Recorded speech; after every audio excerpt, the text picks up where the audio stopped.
Пасмурно у нас какой-то денечек сегодня, вот, но все равно тепло, 12 градусов. Пока еду в центр Сочи, решил записать видео по поводу, так сказать, комментаторов, которые пишут, что вот, Елисей, ты показываешь вот эти вот стройки, там не предупреждаешь людей о том, что там будут сдаваться через суд какие-то моменты, да, и вообще ты мало говоришь о каких-то минусах на стройке. И почему этого не делаешь? Либо там есть комментарии по поводу того, что, ну, допустим, качество строительства людей не устраивает. Не устраивает плотность застройки. Ну, очень много вот этих всяких вот этих моментов, которые якобы я обязан это указывать, да. Но начнем с того, что не так-то это все просто, да. И как-то уже говорил об этом в видео, но чувствую, что время проходит, и люди не все старые эти видео пересматривают, вот, ну и выскажу свое мнение.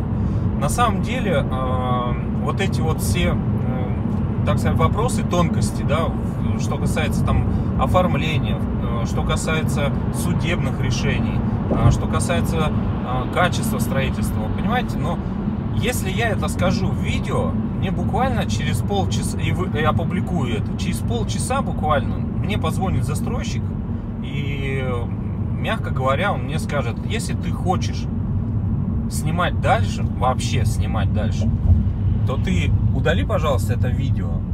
Пока, пожалуйста, понимаете? То есть, ну, можно это за угрозы там считать, можно нафиг его послать, да? Но тем не менее, то есть, каждый застройщик дорожит своей репутацией. И если здесь такая система сложенная, что большинство застройщиков проходят какие-то судебные решения, либо строят там по тем или иным стандартам, которые уже, ну, как-то вот общеприняты стали, да, то есть там клубный дом, там небольшая территория, там, да, или с менее там дорогих материалов, чтобы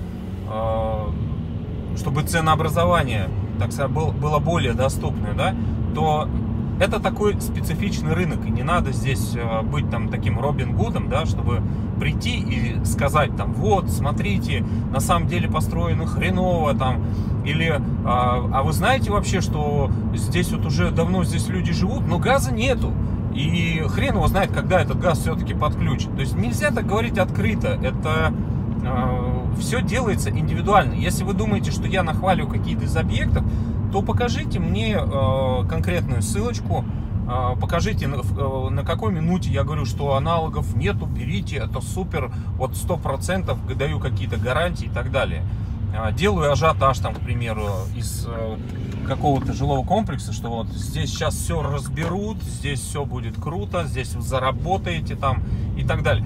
То есть, ну, не делаю я из этого ажиотаж, но показываю все эти стройки, чтобы люди понимали ценообразование и видели альтернативу, да. То есть, вот, ну, к примеру, несколько видео, допустим, назад я снял жилой комплекс на Урожайной. То есть, вот, пожалуйста, первый дом, там, то есть, есть несколько квартир, которые уже с ремонтом. Опять пошли там комментарии: ремонт хреновый, то есть, там вот планировка не та, я бы сделал по-другому. То есть, показываю из этих квартир отдельную без ремонта, говорю: пожалуйста, покупайте это.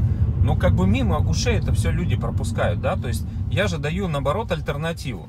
Говорю о том, что если у вас вот конкретно не хватает денег, имейте в виду, что бывают и стройки, которые находятся там в Урожайном 2.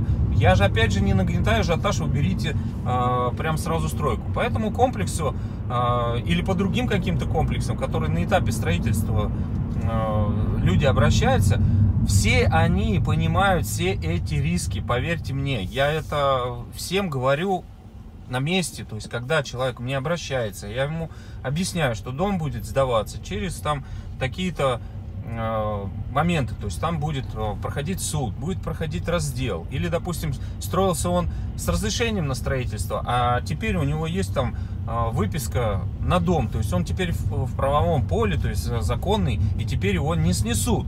Да, у него могут возникнуть какие-то проблемы, допустим, там с разделением, что сейчас как бы все усложняется и усложняется. Но тем не менее факты сдачи домов, даже там со статусом ЖП, даже многоквартирных домов, до сих пор есть, понимаете? Я просто об этом не говорю. И вы их потом, эти жилые комплексы, увидите. Я на них сделаю определенный какой-то акцент, как бы намекну о том, что вот видите, ранее там говорили, да, что вот что ты показываешь незаконную стройку, а теперь-то она вроде как и законная, видите, уже и выписки есть. Но тем не менее, я думаю, что многие зрители и так сами знают и видят, какие из комплексов сдаются, почему у каких-то застройщиков получается с наименьшими потерями, у кого-то там замораживаются какие-то объекты, да, это тоже существует, это тоже есть. Но это не означает, что все стройки, которые я показываю, я расхваливаю и людям как бы призываю их покупать. Нет, благодаря тому, что я показываю разносторонние, так сказать, варианты, люди наоборот звонят мне и говорят: Елисей, большое спасибо, что ты вот снял тот-то, тот-то объект. Мы там не купили, но ты нам дал почву для того, чтобы мы сообразили, что нам все-таки надо купить. И правильно ли мы делаем, покупая, допустим, сданное жилье. Или там покупают от надежного застройщика там, по договору долевого участия. Или там покупают от надежного застройщика, у которого проблем нет со сдачами. Понимаете? То есть вы же не должны ограничиваться несколькими какими-то объектами, и я не могу делать упор на несколько объектов и опять же говорить о том, что да здесь 100% будет все хорошо. Да нет стопроцентных вариантов, понимаете, вы сами это видите, и очень многие знают, что несколько, так сказать, нормальных таких застройщиков, у которых все было раньше хорошо, попали в такую сейчас ситуацию, где кое-какие объекты даже попали в список под снос. Но, тем не менее, этот вопрос будет решаться. Вы думаете, что вот сейчас вот нагнали жути и все, снесут все дома, вплоть до тех, которые там получили выписки, и люди сделали ремонт и живут? Нет. Куча всяких экспертиз, куча всяких заявлений, прокуратуры и так далее. И все там этот вопрос решится. Вот. Но не надо нагнетать из этой ситуации, что я такой вот варвар, показываю какие-то незаконные стройки. Я в этих как вы говорите, незаконных стройках ничего и не продаю. Факты есть о том, что я вот здесь вот продал, что я показываю? Нет, поэтому не надо, так сказать, громогласно об этом говорить. И на самом деле, откуда застройщики узнают информацию? То есть, как вот через полчаса буквально мне сразу звонят. Вы что думаете, все застройщики сидят, смотрят YouTube? Нет. Кто это делает? Конкуренты. А конкуренты, вы думаете, не продают в этих жилых комплексах квартиры? Да перестаньте. Все они только говорят о том, что мы продаем только объекты от надежного застройщика, только с документами и так далее. Но тем не менее, если копнуть и посмотреть, даже на их каналах появляются такие объекты, ну это, извините, но это вот нормальный застройщик, у него там так далее. Так вы тогда обобщайте конкретно, да, то есть нет, мы не продаем однозначно, пока документов не будет, либо не показывайте тогда, но это другая ситуация, там, да, то есть, ну, не надо так делать. Вот, иначе это получается, как бы, сначала сказал, а потом не выполнил свое слово. И таких моментов очень много, поэтому как раз таки эти конкуренты сразу смотрят многих блогеров, то есть, да, то есть, и может и сами какие-то из блогеров, да, из моих, так сказать, коллег, да, смотрят и скажут: а вот смотри, вот он там сказал, он там взял и сравнил этот комплекс с другим комплексом, ай-яй-яй, так нехорошо, нельзя этого делать. Как ты сказал, не покупайте вот здесь, купите здесь, понимаете? Как вот он сказал, оказывается, там двери выкидывать надо, и там вот, это же мансарда, как вы вообще эту мансарду там продаете, да, то есть я не могу на объектах такого говорить.